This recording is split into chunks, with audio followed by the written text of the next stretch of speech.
Primer libro de Tesalonicenses, capítulo 1, hermanos, versículos del 3 al 9. Dice la palabra del Señor, hermanos: acordándonos sin cesar delante del Dios y Padre nuestro, de la obra de vuestra fe, del trabajo de vuestro amor y de vuestra constancia en la esperanza de nuestro Señor Jesucristo. Porque conocemos, hermanos amados de Dios, vuestra elección. Pues nuestro evangelio no llegó a vosotros en palabra solamente, sino también en poder, en el Espíritu Santo y en plena certidumbre, como bien sabéis cuáles fuimos entre vosotros por amor de vosotros. Y vosotros vinisteis a ser imitadores de nosotros y del Señor, recibiendo la palabra en medio de gran tribulación con gozo del Espíritu Santo, y de tal manera que habéis sido ejemplo a todos los de Macedonia y de Acaya que han creído. Porque partiendo de vosotros ha sido divulgada la palabra del Señor, no solo en Macedonia y Acaya, sino también en todo lugar. Vuestra fe en Dios se ha extendido, de modo que nosotros no tenemos necesidad de hablar nada, porque ellos mismos cuentan de nosotros la manera en que nos recibisteis y cómo os convertisteis de los ídolos a Dios para servir al Dios vivo y verdadero.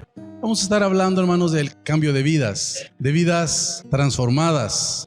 Cambiar esquemas, cambiar mentalidades es de las cosas más difíciles. Usted se da cuenta que tenemos en ocasiones ideas tan arraigadas, tenemos situaciones tan marcadas, que es muy difícil que nosotros, nomás de pronto, porque sí, cambiamos nuestros esquemas, nuestras ideas que tenemos. Y este pasaje nos habla de cambios, de transformaciones en vidas. El apóstol Pablo se cree que es la primera carta que escribe el apóstol Pablo, y le escribe a los de Tesalónica, una ciudad que estaba al norte de Grecia. Y cuando Pablo llega a Tesalónica, son 3 semanas las que está nada más. Pero 3 semanas que fueron suficientes para hacer un cambio en esta gente. Ellos eran griegos, eran macedonios. No se le olvide a usted que los griegos tuvieron una influencia tan fuerte, tanto cuando fueron conquistados por los romanos, como en nuestro tiempo, aún todavía tenemos nosotros influencia de las filosofías griegas. Es una carta, es una obra en un récord de tiempo de 3 semanas. El apóstol Pablo tuvo que salir de Tesalónica porque tuvo persecución. De ahí se fue a Berea. Y en Berea también lo apedrean. En Berea él también tiene que salir, y de ahí de Berea se va a Corinto. Y cuando está en Corinto, él está un poco como desanimado, está como triste. Pero luego llegan ahí 2 compañeros y le dan noticias de Tesalónica y le dicen que la obra de Tesalónica ha despegado y que en Tesalónica se observa una obra del Espíritu Santo maravillosa. Y eso como que es un revulsivo para Pablo, como que lo levanta, como que lo anima, porque el apóstol Pablo está dándose cuenta de la transformación que operó, que se obró en aquellos griegos de Tesalónica. Los griegos tenían sus esquemas también de vida, lo que concierne a valores morales, a sistemas de gobierno, al trato del cuerpo que le daban ellos. Sus vidas redundaban en sus creencias que ellos tenían. En la cuestión de sus cuerpos, ellos ofrecían sus cuerpos. Por ejemplo, si ellos querían fertilidad para la tierra, iban con Afrodita. Y ahí había sacerdotisas, entregaban un animal en sacrificio, pero saliendo tenían relaciones con las sacerdotisas que representaban a Afrodita y la fertilidad. Y así es que ellos tenían acciones de acuerdo a los dioses que tenían. Pero luego llega el evangelio y hay una transformación en la vida de toda esta gente, en esta cultura. Hay una transformación en las mentalidades. Y es algo glorioso, porque cuando alguien tiene que operar un cambio, primero tiene que cambiar su manera de pensar. Tiene que cambiar interiormente, tiene que ser trastocado interiormente en su razonamiento, en sus emociones, en sus decisiones, para que se pueda operar un cambio. Y el apóstol Pablo está gozándose aquí. Las transformaciones en las vidas, de acuerdo a Dios, hermanos, se operan solamente a través de la fe. Hay 3 aspectos muy importantes que el apóstol Pablo está mencionando aquí, por los cuales él se goza. Y el primero de ellos está en el versículo 3, es la obra de fe que se llevó a cabo en los hermanos de Tesalónica. ¿Quiere leer conmigo? Vamos a estar leyendo este versículo 3, porque aquí están los 3 aspectos importantes que tenemos que ver de las vidas transformadas. Acordándonos sin cesar delante del Dios y Padre nuestro de la obra de vuestra fe. Qué importante es el inicio. La fe opera, la fe obra. Y cuando no hay fe, no se puede agradar a Dios. Cuando no hay fe, es imposible avanzar y obtener las cosas. El agricultor, cuando va a sembrar, llega y avienta la semilla. No sabe si va a llover, no sabe si alguna plaga va a llegar, pero ¿qué hace el agricultor? Tiene fe y deposita la semilla. ¿Cuál es la expectativa que tiene el agricultor? Que va a comer del fruto de aquella semilla. Pero tiene que estar yendo, ¿verdad? Y lo hace en fe. Tiene que ser una persona de fe. Si no es imposible, ¿verdad? Empieza a ver el cielo y dice, no hay señas de que llueva, y luego se escucha los de Conagua menos. No, dice, no va a haber nada. Entonces dice, no siembro. Dijo un hombre y le dijeron, oye, parece que es mal tiempo para nosotros. Y dijo, pero ¿por qué dices que es mal tiempo? No es mal tiempo, si es buen tiempo, mira, no estamos trabajando porque no sembramos, dice. Así es que no te quejes que es mal tiempo, es buen tiempo, mira, no estamos ahorita atareados. No sé cómo lo ve usted, pero la fe es el factor importante que nos mueve.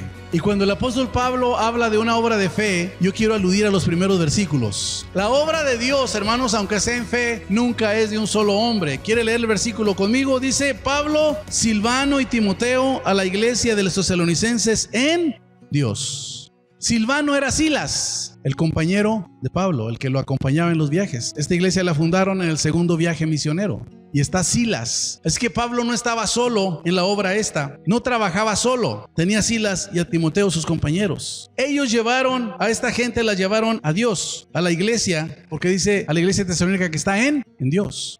Es importante cómo nosotros tengamos que realizar una obra de fe, primero en nosotros y luego aquí se trata de que la gente la podamos llevar a Dios, de que la gente pueda conocer a Cristo, de que la gente pueda conocer a Dios, porque si no eso, hermanos, todos decimos, no, yo creo en Dios, yo conozco a Dios, ¿verdad? Pero es muy difícil que nosotros tengamos una claridad de Dios. Le hablamos a Dios, pero ¿cuándo, hermanos, nos enfrentamos a Dios y escuchamos su voz y le hablamos? Eso tenemos que hacerlo a diario. Y Pablo, Silas y Timoteo habían mostrado a esta congregación, a esta gente, a esta ciudad de Tesalónica, a Dios. Los habían llevado a Dios, a una relación con Dios.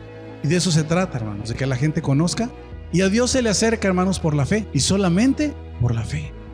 No hay otra manera, hermanos, de conocer a Dios. Cristo le dijo a Nicodemo acerca de la obra del nuevo nacimiento, le dijo, es como el aire. Tú lo sientes, pero no lo ves. Ni sabes de dónde viene, ni sabes a dónde va. Y cuando nos acercamos a Dios, hermano, es tan evidente su presencia cuando empezamos a experimentar paz en nuestro corazón, en nuestras vidas. Ellos habían sido dirigidos a Cristo, a un Dios vivo y verdadero, para que sus vidas iniciaran un servicio diferente. Era ahora su vida diferente moralmente. Era su vida ahora diferente físicamente. Sus cuerpos ya no los iban a emplear como los empleaban antes. Era su vida diferente nuevamente ahora espiritualmente, porque ahora no iban a estar pidiéndole a un panteón de dioses caprichosos. Ahora estaban conociendo al Dios vivo, un Dios que les daba, les otorgaba todos los medios para relacionarse con Él. Y era un Dios que tenía propósito, no era un Dios caprichoso. Usted ve la mitología griega y de repente se le ocurría a Zeus bajar y embarazar a una mujer. Y por ahí ya había un semidios, ¿verdad? Y entre los griegos había muchos semidioses. Y usted ve en la literatura que estaba Hércules, que estaba Aquiles, que bueno, había un sinfín de ellos. Eran hijos de los dioses, o sea que eran caprichosos, nada más se les ponía y llegaban. A un Alejandro Magno decían que era hijo de Zeus. Y el rey, el padre Felipe, tenía un enojo continuo contra la mamá y después hasta contra él. ¿Por qué? Pues porque no era hijo de él, decía la mamá. No sé de quién sería, pero no era hijo de Felipe. La mamá decía que era de Zeus. Y cuando vamos a la carta de los Corintios, hermanos, Pablo le dice que la mujer se deje crecer el pelo. No es un asunto tanto de doctrina, hermanos, espiritual, sino de autoridad. Es un asunto cultural. Y al hombre le dice que se corte el pelo. Porque ya después los hermanos corintios, las mujeres ya no eran Zeus ni nada, decían que venían ángeles. Se embarazó de un ángel que vino. Y así a los cristianos decía, córtense el pelo. Así es que si un greñudo entraba por ahí en la noche, pues no era un hermano de la iglesia, porque ya traen el pelo corto, ¿verdad? No sé quién sería, pero era un problema la vida moral. Y ahora les habían presentado un Dios vivo, al cual ellos ahora podían dedicar sus vidas, con el cual ellos ahora podían tener relación. Era un Dios que no era caprichoso, era un Dios que tenía problemas, era un Dios que les decía cómo relacionarse con Él, era un Dios que les decía cómo convivir con Él, y les daba un propósito también eterno a todos ellos. Así es que la primera obra, hermanos, de cambio es a través de la fe, y está bien definida, no está al azar. Es una obra de fe. ¿Cuál fue el resultado de esa gran obra? Versículo 4 dice, porque conocemos, hermanos amados de Dios, vuestra elección. Versículo 5 dice, pues nuestro evangelio no llegó a vosotros en palabras solamente, sino también en poder por el Espíritu Santo y en plena certidumbre, como bien sabéis cuáles fuimos entre vosotros por amor de vosotros. Pablo estaba muy contento, hermanos, por esta obra. Lo dice en el versículo 2, doy gracias a Dios siempre. Y hablaba de una palabra poderosa. Pero primero yo me pregunto, ¿por qué le daba gracias a Dios? ¿Qué tenía de especial la gente de Tesalónica, hermanos? Aquí estaban mostrando únicamente fe. La gratitud de Pablo en esta iglesia no era porque él tuviera el privilegio de ser muy aceptable ante ellos. Él sentía gratitud. En los capítulos más hacia adelante, él tiene que defenderse de las calumnias y defender su apostolado ante los de Tesalónica. Era una iglesia que, no olviden que eran griegos, y en las cartas a Tesalónica presentan también desajustes de inmoralidad sexual ellos. Era una iglesia, hermanos, que no tenía la doctrina completa y sana, sino que Pablo tiene que hablar de aspectos doctrinales. O sea, no eran perfectos, pero tenían una cosa ellos, hermanos: tenían fe. Y la fe es la llave que abre la oportunidad, hermanos, de que Dios haga una obra en nosotros hermosa. Y por eso Pablo le daba gracias a Dios, porque estaba viendo la obra de la fe. Estaba viendo la obra de la fe y está hablando, dice: y fui a ustedes no solamente con palabras, sino con poder. Quise saber, hermano, entender a qué se refiere Pablo cuando habla del poder. La fe es el resultado de la palabra. La fe viene por el oír de la palabra. Y esta palabra tiene una causa y un efecto. No solo eran palabras para entretener a la gente. Era un mensaje poderoso, era un mensaje diferente. Viene aquí la palabra dunamis o dinamis, dinameis, y lo usa en plural, pero en singular, aquí como lo usa, tiene que ver con dinamis, que es poder, pero en singular no manifiesta una acción de milagros ni señales sobrenaturales, aunque no los deja fuera tampoco. Aquí Pablo está hablando de algo sobrenatural.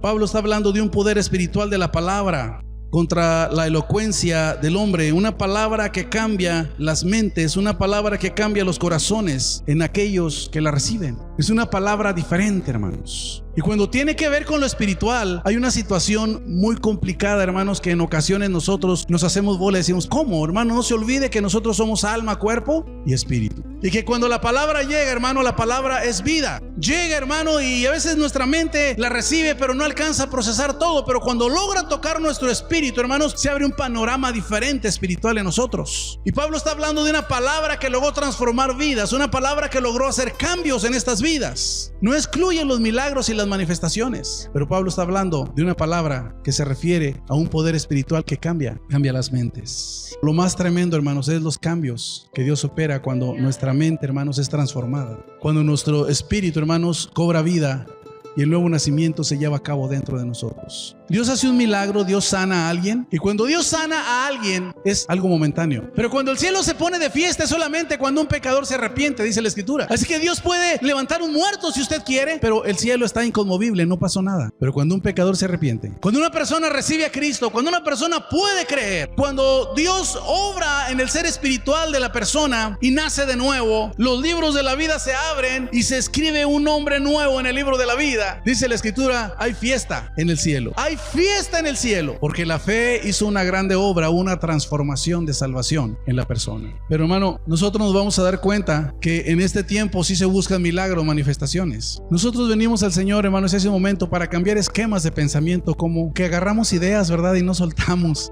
Nosotros tenemos nuestras ideas, hermanos. Qué difícil es, hermano, cuando nosotros cerramos el corazón, cerramos la voluntad, hermano, el razonamiento a la palabra. Que los esquemas se cambien. Pablo le dice a los Gálatas: insensatos, ¿quién les fascinó? ¿Quién los encantó a no seguir la verdad? Y se empezaron por el espíritu y ahora quieren perfeccionarse. ¿Qué le dice? Por la carne. Estaban sobre las obras de la ley. Querían meter la ley con la gracia. Hermano, los esquemas. Pero aquí hay una grande obra de fe. Esa obra de fe llegó a tal grado que tuvo unos efectos tremendos, porque aquellos que oyeron la palabra la recibieron. Vamos al versículo 6. Y vosotros vinisteis a ser imitadores de nosotros y del Señor, recibiendo la palabra en medio de gran tribulación, con gozo del Espíritu Santo. Recibiendo la palabra con gozo del Espíritu Santo. Hay una respuesta en los que reciben. Los tesalonicenses están mostrando una respuesta al recibir. Dejaron su estilo de vida. Ellos respondieron al Evangelio. Y cuando nos dice la palabra aquí en el versículo 6, recibieron la palabra en medio de ¿qué? La palabra que usa aquí, hermanos, para es tribulación, es la misma palabra que usan en las uvas cuando las oprimen, cuando las exprimen y las presionan tanto hasta que revientan. Y aquí está diciendo que así recibieron ellos la palabra, con mucha opresión, muy oprimidos recibieron la palabra. Cuando la palabra se recibe, hermanos, estamos holgados pues está bien. Pero cuando hay una necesidad de nosotros, hermano, aunque se venga tribulación, había persecución ahí en Tesalónica. Y así recibieron la palabra. Y Pablo se movía en tribulación, se movía en persecución. Y hay una identidad entre ellos y Pablo, porque Pablo tuvo que salir de ahí porque lo andaban matando. Y dice, ustedes recibieron la palabra ¿con qué? Gran tribulación. Fíjese bien, gran tribulación. Y cuando ellos reciben esa palabra, ellos reciben el evangelio, sus vidas cambian aún sin importar la tribulación, sin importar la situación en que la palabra estaba llegando a ellos. Cambiaron, la recibieron en medio de aflicción. Pero parece ser que aún en medio de los problemas fuertes, esos problemas los hicieron enfrentarse. ¿Amén? No con fatalismo, hermanos. Nosotros a veces enfrentamos las cosas en forma fatalista. Yo he escuchado que dicen, no, pues es que pues como soy hermano, ¿qué? Pues tengo que aguantarme. No, pues escuchaba hace tiempo un canto que dice, hay que sufrir para merecer y llegar al cielo. ¿Son sufridos, hermanos, ustedes? No le veo a nadie cara de sufrido esta tarde. Ellos recibieron la palabra en mucha presión, en mucha persecución, hermano, en tribulación, pero dice con gozo del Espíritu. O sea que no fueron fatalistas. Aún en medio de las circunstancias, ellos tuvieron que dice gozo del Espíritu. No es posible, hermanos, que nosotros caigamos en un fatalismo cuando hay adversidades. Cuando nosotros vamos al Señor, hermanos, estamos hablando de la fe, de la obra de fe. Cuando nos acercamos, dice la Biblia que el que se acerca a Dios es necesario que crea que le hay, porque Él es, hermanos, el que va a galardonar a aquellos que se le acercan, hermano. Y acercarnos a Dios en fe, hermano, es poder tocarle, es poder recibir de parte de Dios. Y cuando nosotros recibimos de parte de Dios, hermano, entonces nuestras vidas se llenan de una paz y de un gozo. Y aquí los de Tesalónica tenían tribulación, pero también dice tenían gozo del Espíritu Santo. Es una grande obra de fe la que Dios está haciendo. Cambios muy fuertes, cambios de vida en medio de las aflicciones. Amén. Ahora, hermanos, ¿por qué Pablo podía identificarse con ellos? La Biblia dice que cuando estaban en Filipos y fueron encarcelados, fueron azotados en la cárcel. Después de ser azotados y estar lacerados, hermano, con cadenas en los pies, en las manos, dice la Escritura que ellos pudieron con tu y cadenas levantar sus manos y empezaron a cantar alabanzas a Dios. Era una tribulación, hermanos, pero no había fatalismo. Había fe, había una esperanza, y levantaron sus manos y dice que empezaron a cantar. ¿Qué sucedió cuando ellos empezaron a alabar a Dios?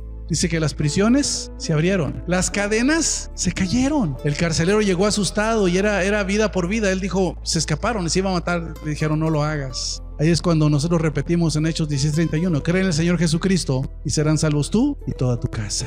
En medio de tribulación reciben la palabra. En medio de tribulación hay una obra de fe. En medio de tribulación hay gozo del Espíritu. En medio de tribulación hay vidas cambiadas, transformadas, vidas afectadas por el poder de Dios que recibieron el Evangelio. Y ahí están. Vamos por la segunda situación que alegraba a Pablo. La obra de vuestra fe, dice, y el trabajo de vuestro amor.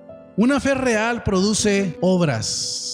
Para usar la palabra amor no usa ágape, usa la palabra orgón, trabajo. Y es gratitud placentera, estimulante. O sea que ellos trabajaban con un gozo, trabajaban en una forma placentera lo que hacían. Aunque había tribulación, aunque ellos lo hacían con placer, con estímulo. Se sentían bien haciendo lo que hacían. Y hay otra palabra, hermanos, dice, el trabajo. Es otra palabra la que usa aquí para describir el trabajo. Es copo y quiere decir sudor extenuante. Así es que ellos trabajaban con mucho placer, con mucho gozo, pero con un trabajo extenuante. O sea, sudando. Era un trabajo fuerte el que ellos hacían. No era simple, no era sencillo. Había una obra de fe que los había transformado. Pero esa obra de fe producía obras y ahora ellos estaban trabajando arduamente. Estaban trabajando fuerte. Era una vida diferente. Era una vida transformada. ¿Y en qué se sabía? Dice que habían divulgado la palabra en todo Macedonia y Acaya y más allá. Dice Pablo, de manera que nosotros ya no tenemos necesidad de ir a hablar. Vidas que hacen más que las palabras. Es un mensaje que impacta vidas, pero impactó primero la vida de ellos. Cuando se trata de dar una ofrenda, hermanos, de los de Tesalónica, Pablo orgullosamente le dice a los de Corintios, dice, tenían abundancia de persecución, tenían abundancia de escasez, dice, pero también dieron con abundancia, dice, porque se dieron primero a ellos mismos. Primero a ellos mismos. Qué importante es, hermano, que el mensaje que nosotros hablamos nos impacte primero a nosotros. ¿Sí me oyó? Yo creo, hermanos, que hablan más las vidas transformadas. La mejor publicidad son vidas transformadas. Más que hablar mucho. La mejor publicidad para el evangelio, hermano, más que las palabras, son vidas transformadas, cambiadas. Yo no sé si usted recuerda el día que el Señor lo salvó. Yo quiero preguntar, hermano, ¿qué tipo de convertidos tenemos en este tiempo? qué tipo de conversiones hemos tenido nosotros y qué tipo de convertidos estamos produciendo nosotros. Cuando la palabra, hermanos, de poder llega a nosotros, hay una obra de fe, hay una transformación. Pero yo no sé, hermano, ¿usted recuerda el día que usted nació de nuevo en el Espíritu? No sé cómo decírselo, el día que usted fue salvo, el día que Él perdonó sus pecados, el día que también ocurrió esa transformación interna, el día que Él tocó nuestras vidas, el día que algo pasó. ¿Usted lo recuerda? ¿Cómo fue? Ahora evalúese, ¿qué tipo de convertido ha sido usted? ¿Qué tipo de convertido estamos produciendo en este tiempo? ¿Me entiende? Los de Tesalónica recibieron una obra de fe y se convirtieron. Y ellos se pudieron reproducir en otros, hermanos, y se convirtieron los de Acaya, se convirtieron los de Macedonia. Ellos llevaron el evangelio y hubo una multiplicación aquí. ¿Cuál es la obra, hermanos? El trabajo que se está realizando. ¿Cómo son los convertidos en este tiempo? La mejor propaganda, le dije hace un momento, son las vidas convertidas, las vidas transformadas. El evangelio solo, hermanos, se da a aceptar cuando la gente ve la obra en nosotros. Se da a aceptar vidas que hacen más que las palabras. Versículo 8 y 9, vamos a leerlo. Porque partiendo de vosotros ha sido divulgada la palabra del Señor no solo en Macedonia y Acaya, sino que también en todo lugar vuestra fe en Dios se ha extendido, de modo que nosotros no tenemos necesidad de hablar nada, porque ellos mismos cuentan de nosotros la manera en que nos recibisteis y cómo os convertisteis de los ídolos a Dios para servir al Dios vivo y verdadero. La obra de nuestra fe ha sido conocida por Macedonia, por Acaya. Todos saben. Yo no sé qué pensaría la gente con estas personas. Tenían sus deidades, ¿verdad? En aquel tiempo. Imagínense agarrando los dioses de los altares que tenían y de repente quitándolos, desapareciéndolos, quebrándolos. La gente diría, ¿y estos qué les pasó? Ya no los veían en los cultos a Afrodita, a Zeus, a ninguno de sus deidades. Ya no los veían ahí. ¿Qué pensaría la gente? ¿Qué dirían? ¿Y estos qué traen? ¿Por qué ahora ya no son iguales? Mira, hay una obra, hay algo diferente en esta gente. Y ellos empezaron a dar a conocer la obra de fe en ellos. Y dice, y todos hablan y son testigos de cómo se convirtieron de los ídolos. ¿A qué? A un Dios vivo. Hermano, no tiene que haber ídolos, hermanos, de bulto. El corazón tiene sus ídolos también. Y a veces, aún estando en Cristo, se hacen altares de todo aquello, hermano, que le robe la relación con Dios y el servicio a Dios, es un ídolo. Amén. ¿Qué cosas no se hacen por los hijos, dígame? ¿Qué cosas no se hacen por los hijos? Muchas cosas, ¿verdad?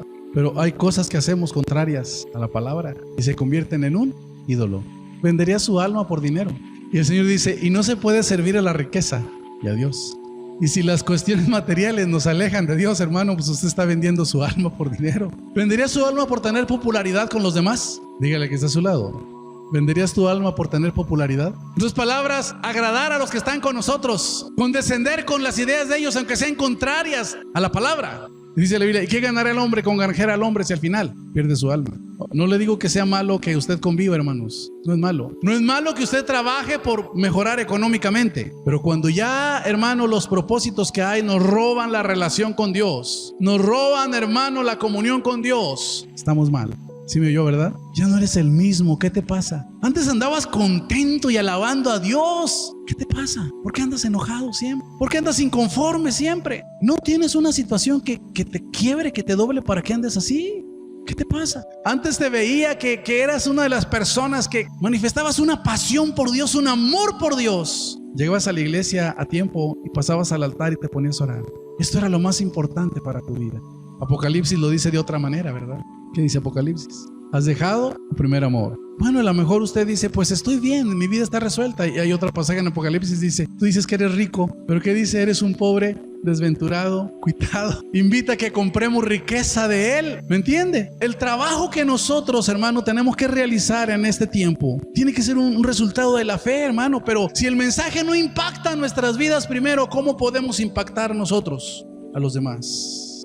¿Cómo, hermanos? Ellos se convirtieron para ser prósperos. ¿Qué dice el final del versículo 9? ¿Cómo os convertisteis de los ídolos a Dios? Dice, para servir al Dios vivo. Para servir al Dios vivo y verdadero. ¿Cuál es el trabajo que hay, hermano? ¿Qué tipo de convertido estamos nosotros produciendo A lo mejor ninguno, ¿verdad?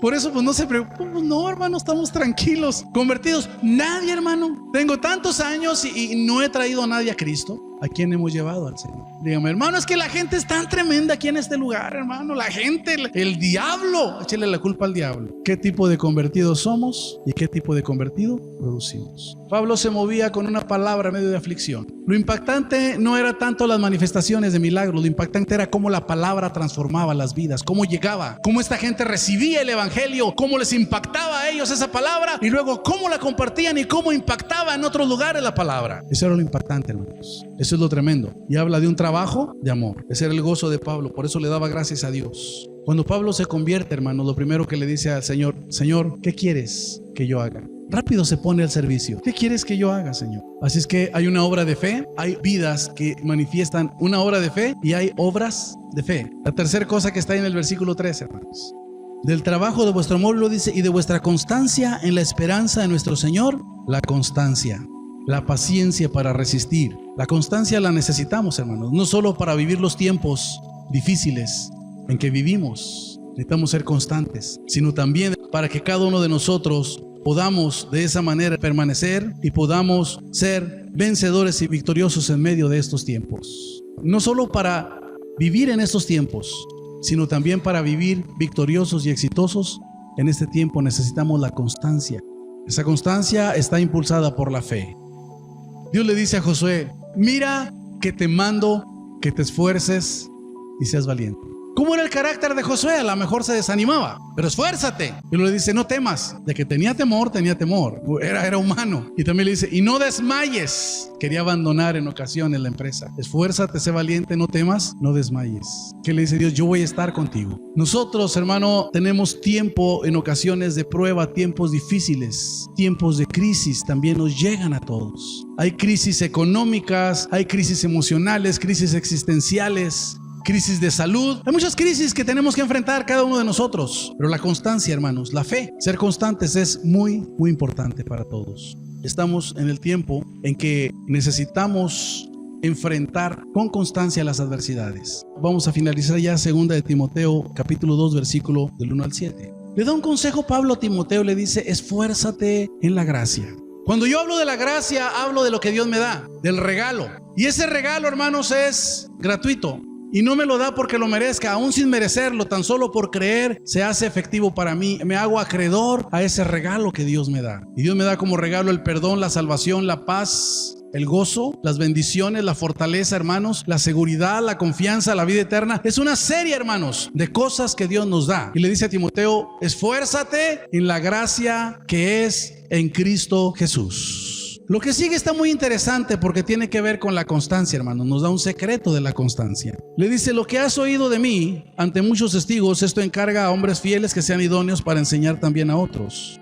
¿Por qué tenían constancia ellos, hermanos? Se hicieron imitadores de Pablo. ¿Sí me está oyendo? Se hicieron imitadores de mí, dice Pablo. Ellos entraron en un discipulado, hermano. Ellos entraron en una enseñanza, todos ellos. Y empezaron a vivir una vida constante. Lo que hacía Pablo, ellos también lo hacían. Pese a las adversidades, a la gran tribulación que venía. Porque dice que recibieron la palabra con gran. Ahí lo dice. O sea, no fue fácil, no fue poca cosa. Era gran, mucha abundancia de tribulación. Pero aún en la tribulación, dice ellos, eran la constancia en esa esperanza que tenían en el Señor. Eran constantes. Eran constantes. Yo aprendí de Pablo, dice Timoteo, y tengo que levantar a otros para que ellos aprendan lo que aprendí de Pablo y para que ellos enseñen a otros. Una constante en la constancia.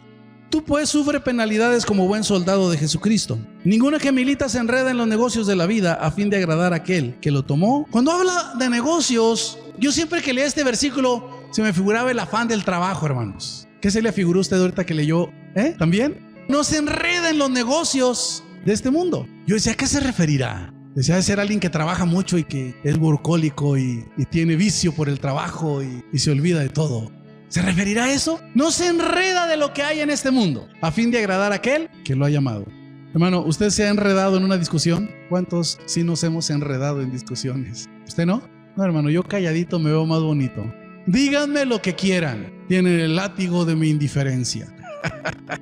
Que si me dale que hay un loco y no dos, ¿verdad? ¿En qué más nos hemos enredado, hermanos? No se ha enredado, hermano, en una relación, hermano, con una persona donde ya surge el resentimiento, donde ya surge, hermano, el prejuicio, surgen tantas cosas, y por más que usted quiera, hermano, no puede. Dice, nomás lo veo, parece que chupé un limón, se me hacen duras las quijadas.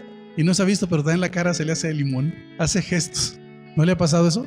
Nos enredamos, hermano. Y el que es soldado de Jesucristo, a fin de agradar a aquel, hermano, que lo ha llamado, no se enreda. Y nada, hay cosas, hermano, que nos cautivan, nos atrapan. Pero ¿sabe cuál es el problema más grande que tenemos?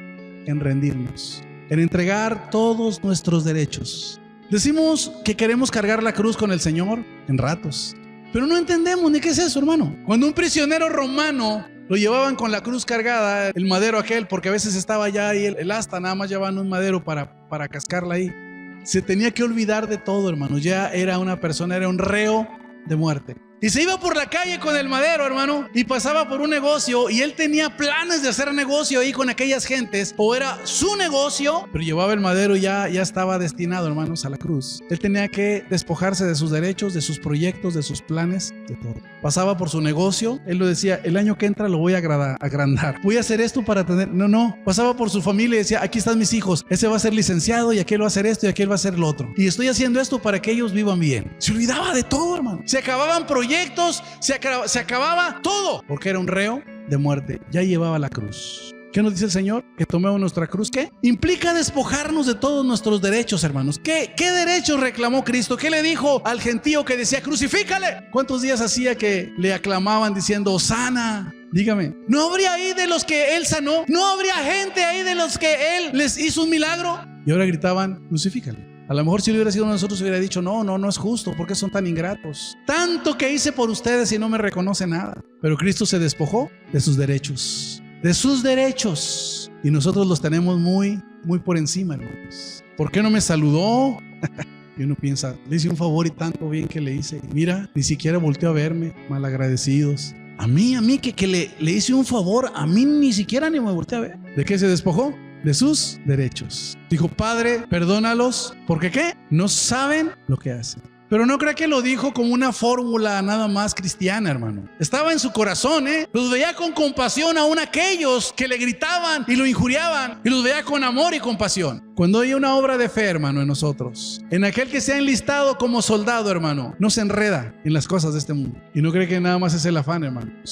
Y a veces nos los pasamos años enredados. Usted dice, no pasa nada, ya todo está bien. Ni en el mundo lo hago. Ya lo borró, ¿verdad? Y de pronto se encuentra con la persona y otra vez como que se revive el momento, ¿me entiende? Y qué curioso, hermano, porque cuando se reviven los momentos, hasta los más pequeños detalles los recordamos. Por ahí dos hermanas, una le debía a la otra. No es bueno deber, hermanos, hay que pagar todo lo que debamos. Y por ahí un día discutieron, cada rato, y que préstame 100 y que préstame 150 y que ya mero te los pago y que no, la otra semana te seguro te pago, pero préstame otros 300.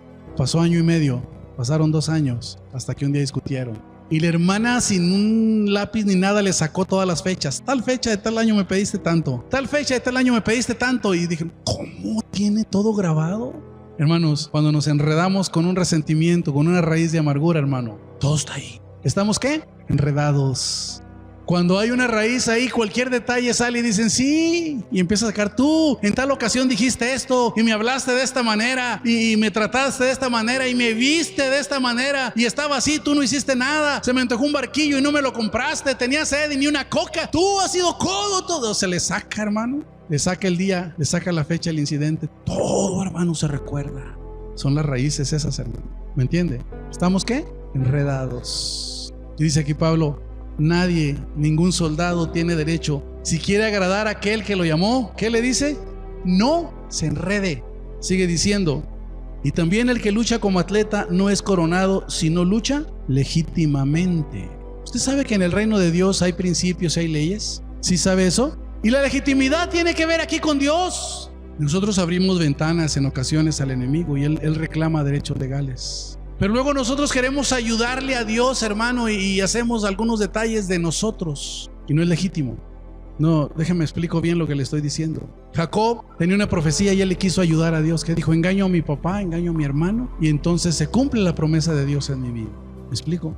Tiene que ser legítimo dentro de la palabra de Dios todo lo que hagamos. No hay listillos, hermano, en el Señor. No hay, hermano. Si hay que poner la cara y levantarle y decir, sí, hermano, yo me equivoqué, perdóneme. No llegue diciendo, bueno, pues es que yo no siento haberte ofendido, ¿verdad? Pero si tú dices que te ofendí, bueno, pues perdóname. Así con mucha ligereza, ¿verdad? El esposo que le da un moquetazo a la mujer. Y ya la ve, hermano, que le voló un diente, pobre mujer, y ya está ahí con un portón. Y se siente muy mal el fulano. No, hombre, vieja, perdóname, hombre, es que no me hagas enojar, perdóname, hombre. Pues, y la mujer todavía le duele la trompa, ¿no? Del arrancadazo que le dio. Mira qué fácil, ¿verdad? Nomás con la mano en la cintura, perdóname, y ya. Qué fácil lo arregló, ¿verdad? Sencillo, no es legítimo, hermano. Esto te hice, perdón, pero es que tú también, hombre. Pues sí, te hablé así porque, pues mira tú lo que hiciste. Pues es que yo tengo justificación en haber sido así, ¿verdad? No trate con ligereza. Hay que hacerlo legítimamente. ¿Qué dijo el hijo pródigo? ¿Sabes qué, jefe? Lo que pasa es que tú no agarras la onda, yo estoy chavo y tú no me entiendes. Y pues como no me comprendes, pues yo tuve que reaccionar así, hombre, pues pero si te ofendí, pues perdóname. Eso dijo el hijo pródigo. Yo no siento haberte ofendido, pero si tú dices, el hijo pródigo y él le dijo, Padre, yo he pecado contra ti y contra el cielo, y no soy digno de ser llamado tu hijo. En forma legítima. Yo he pecado. ¿Qué es lo que sucede aquí, hermano? Si va a correr, corra legítimamente, no vamos a hacer trampa. El agricultor finalmente dice, el siguiente versículo, el 6, el labrador para participar de los frutos que dice debe trabajar primero. Esto es un asunto de fe, hermano. Todo totalmente es un asunto de fe, pero el que trabaja, invierte en los frutos. Usted quiere manifestar una vida transformada, es un asunto de fe, pero la fe tiene que cultivarse. ¿Con qué? Con la palabra, porque la fe viene por el oír. La fe, hermano, también tiene que cultivarse con la comunión entre creyentes. Es bueno y delicioso, es donde Dios envía bendición y vida eterna, dice el Salmo 133. La fe tiene que cultivarse con la oración, hermano. Ir a la presencia de Dios para que nuestro estado emocional se mantenga con la paz de Dios y no desmayemos. La fe debe cultivarse, y el que siembra trabaja para recoger ¿qué? Fruto. Nadie siembra una semilla de manzana y en la tarde está comiendo manzanas. Usted fue alcanzado por el poder de Dios, hubo una obra de fe. Usted ahora, para poder hacer trabajo de fe y ser constante, hermano, necesita también cultivar esa fe. Si no se cultiva, hermano, es imposible. Es imposible la constancia, es imposible, hermano, que esa palabra, digamos, que impactó nuestras vidas. Le dije hace un momento, la mejor publicidad, hermano, para el evangelio son las vidas, ¿qué? Transformadas. Más que muchas palabras. Vidas que hablan más que las palabras.